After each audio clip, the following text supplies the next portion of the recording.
മസ്തകത്തിൽ മുറിവേറ്റ കാട്ടാനയ്ക്ക് ചികിത്സ ഉറപ്പാക്കാനുള്ള ദൗത്യമാണ് തുടരുന്നത്. ഇന്നലെ മയക്കുവെടി വയ്ക്കാൻ നീക്കം നടന്നു, പക്ഷെ നടന്നില്ല. ആന ഉൾക്കാട്ടിലേക്ക് കയറിയിരുന്നു. ഇപ്പോൾ ശരത്ത് നമ്മളോടൊപ്പം ചേരുകയാണ്. ഈ ആതിരപ്പള്ളിയിൽ നിന്ന് ആനയെ പിടിക്കാൻ പോയിട്ടുണ്ട് ശരത്ത്, ഗുഡ് മോർണിംഗ്.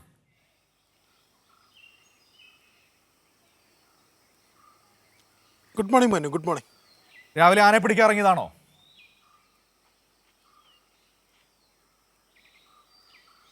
അതെ, രാവിലെ അരുൺ സക്രിയുടെ കൂടെ ആനയെ പിടിക്കാൻ ഇറങ്ങിയതാണ്. കൊമ്പനെ കൊണ്ടേ തിരിച്ചു വരാവുള്ളൂ കേട്ടോ. തീർച്ചയായിട്ടും. എന്താണ് ആനയെ ലൊക്കേറ്റ് ചെയ്യാൻ കഴിഞ്ഞോ? ഇപ്പോഴത്തെ ഒരു സ്ഥിതി എന്താണ്? വനവകുപ്പ് എന്താണ് പറയുന്നത്?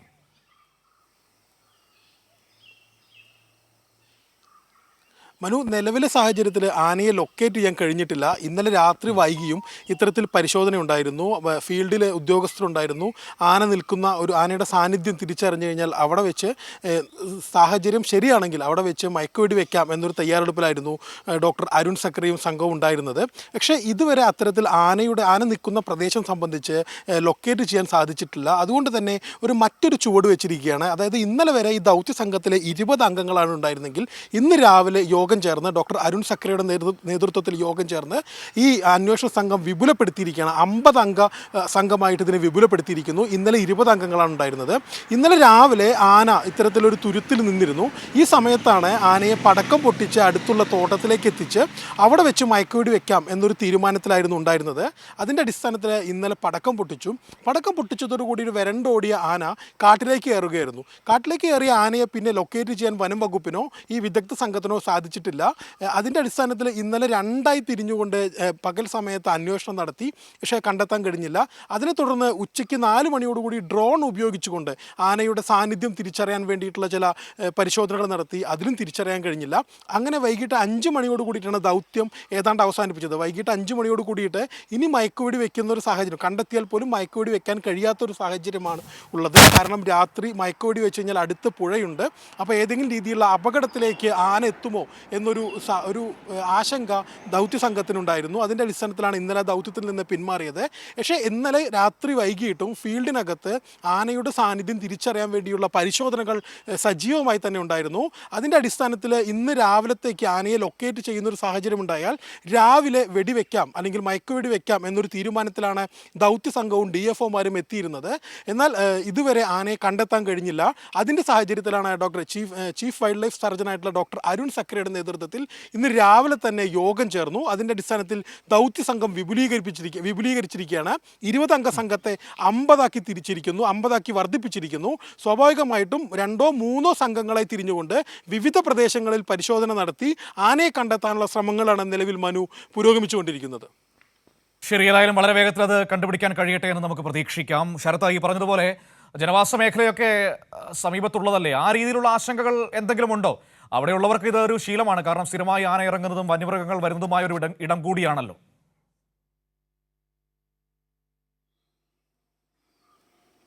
മനു, ഈ ആനയെ സംബന്ധിച്ച് ജനവാസ മേഖലയിൽ ഇറങ്ങുകയോ ജനങ്ങളെ പ്രയാസപ്പെടുത്തുകയോ അത്തരം പ്രശ്നങ്ങളൊന്നും ഇവിടത്തുകാർക്കില്ല. കാരണം ഇത് വളരെ അവശ നിലയിലാണ് ഈ ആനയുള്ളത്.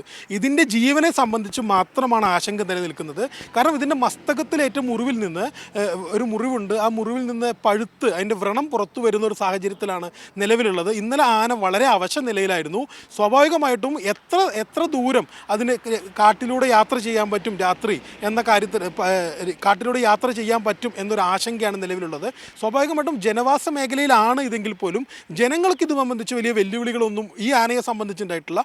മറ്റാനകൾ സ്ഥിരമായിട്ട് ജനവാസ മേഖലയിൽ ഇറങ്ങുകയും അതുണ്ടാക്കുന്ന പ്രയാസങ്ങളും ഈ പ്രദേശത്ത് സർവ്വസാധാരണമാണ്. എന്നാൽ നിലവിലെ ഈ ആനയെ കൊണ്ട് ജനങ്ങൾക്ക് മറ്റു പ്രയാസങ്ങളൊന്നുമില്ല. പക്ഷേ അതിൻ്റെ ആരോഗ്യ കാര്യത്തിലാണ് വനം വകുപ്പും ഈ വിദഗ്ധ സംഘത്തിനും ആശങ്കയുള്ളത്. മനു, ശരി, ഓക്കെ. ശരത്ത്, ഇതിനിടയിൽ ശരത്തിനെ നമ്മുടെ ഒരു സുഹൃത്ത് പൊക്കിയിട്ടുണ്ട്. അതിനുള്ള മറുപടി ഞാൻ പറയാം. അതായത് നമ്മൾ ഈ ശരത്തൊന്ന് നിൽക്കണേ, ഒരു കാര്യം പറയാനുണ്ട്. അതായത് ഈ വാർത്തകളൊക്കെ നൽകുമ്പോൾ നമ്മൾ ഈ വനം വകുപ്പിൽ നിന്നും പ്രദേശത്ത് നിൽക്കുന്ന ആളുകളിൽ നിന്നൊക്കെയുള്ള വിവരങ്ങൾ എടുത്തിട്ടാണ് ആദ്യഘട്ടങ്ങളിൽ വാർത്ത നൽകുക. കാരണം തൃശ്ശൂരിൽ നിന്ന് അതിരപ്പള്ളിയിലേക്ക് ഓടിയെത്തണ്ടേ. ആ സമയത്ത് നമ്മൾ ഫോണിൽ പലരോടും ബന്ധപ്പെട്ടിട്ടാണ് ആ വാർത്ത നൽകിയത്. ആനയ്ക്ക് വെടിയേറ്റു എന്ന രീതിയിൽ ആദ്യം വാർത്ത നൽകിയിരുന്നു. പക്ഷേ മിനിറ്റുകൾക്കുള്ളിൽ തന്നെ അതല്ല വസ്തുത എന്ന് നിങ്ങളോട് തിരുത്തി പറയുകയും ചെയ്തു. ശരത്ത്, നമ്മുടെ സുഹൃത്ത് ചോദിക്കുന്നുണ്ട്, യവനല്ലേ ഇന്നലെ ആദ്യം ആനയ്ക്ക് വെടിയേറ്റു എന്ന് പറഞ്ഞ് വാർത്ത കൊടുത്തത് എന്ന്. ഞാനതിൻ്റെ വസ്തുത സംഭവിച്ചത് എന്താണെന്ന് പറഞ്ഞു കൊടുക്കുകയും ചെയ്തിട്ടുണ്ട്.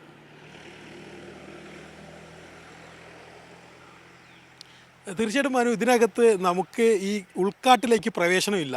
അപ്പോൾ നമ്മൾ സ്വാഭാവികമായിട്ടും അവിടെ നിന്ന് കിട്ടുന്ന വിവരങ്ങൾ, കൂടെ പോയ ഉദ്യോഗസ്ഥരുടെ ഭാഗത്ത് നിന്ന് കിട്ടുന്ന വിവരങ്ങളാണ് നമ്മൾ പ്രാഥമികമായിട്ട് ഉപയോഗിക്കുന്നത്. അപ്പോൾ സ്വാഭാവികമായിട്ടും ഇന്നലെ ഈ ആനയെ വെടിവെക്കുന്നതിന് മുമ്പായിട്ട് ആനയെ മാറ്റുന്നതിന് വേണ്ടിയിട്ട് പടക്കം പൊട്ടിച്ചിരുന്നു. അപ്പോൾ സ്വാഭാവികമായിട്ടും നമുക്ക് ലഭിച്ചൊരു വിവരം വെടിവെച്ചു, ആദ്യഘട്ടത്തിൽ വെടിവെക്കാൻ സാധിച്ചു എന്നൊരു വിവരമാണ് നമുക്ക് ലഭിച്ചത്. അതിൻ്റെ അടിസ്ഥാനത്തിലാണ് നമ്മൾ ഇന്നലെ അങ്ങനെ ഒരു വാർത്ത നൽകിയിട്ടുണ്ടായിരുന്നത്. നമ്മൾ അതിനകത്ത് വ്യക്തത വന്ന സാഹചര്യത്തിൽ തന്നെ അത് അങ്ങനെയല്ല ഉണ്ടായിട്ടുള്ളത്. ആന കാട്ടിലേക്ക് പോകുന്ന ഒരു സാഹചര്യം ഉണ്ടായി എന്ന് നമ്മൾ തിരുത്തുകയും ചെയ്തിരുന്നു. സ്വാഭാവികമായിട്ടും കാഴ്ചക്കാർക്ക് അതിനകത്തൊരു ആശയക്കുഴപ്പം ഉണ്ടാകാൻ സാധ്യതയുണ്ട്. അതാണ് എന്തായാലും ആ മാന്യ സുഹൃത്ത് ഇത്തരത്തിലൊരു സംശയമായിട്ട് ചോദിച്ചത് മനു. അല്ല, പുള്ളി കുറ്റപ്പെടുത്തിയതല്ലോ, വളരെ സൗഹൃദപരമായിട്ട് പറഞ്ഞു. നമ്മളോട് എപ്പോഴും സഹകരിക്കുന്ന സുഹൃത്താണ്, വളരെ സൗഹാർദ്ദപരമായിട്ട് സംസാരിച്ചാണ്. ശരത്ത് അതിൽ ഒരു പരിഭവമൊന്നും വേണ്ട. ഞാൻ പുള്ളിയുടെ കാര്യങ്ങളൊക്കെ പറഞ്ഞ് മനസ്സിലാക്കിയിട്ടുണ്ട്. പുള്ളിക്ക് ശരത്തിനെ ഭയങ്കര ഇഷ്ടമാണ്, കുഴപ്പമൊന്നുമില്ല. Okay, thank you. അപ്പോൾ ശരത്താണ് നമ്മളോട് ഇപ്പോൾ ഈ ആതിരപ്പള്ളിയിൽ നിന്ന് ഈ വർത്തമാനം പറഞ്ഞത്, ഈ ആനയെ പിടിക്കുന്ന കാര്യത്തെക്കുറിച്ചൊക്കെ വളരെ വിശദമായിട്ട് തന്നെ പറഞ്ഞത്.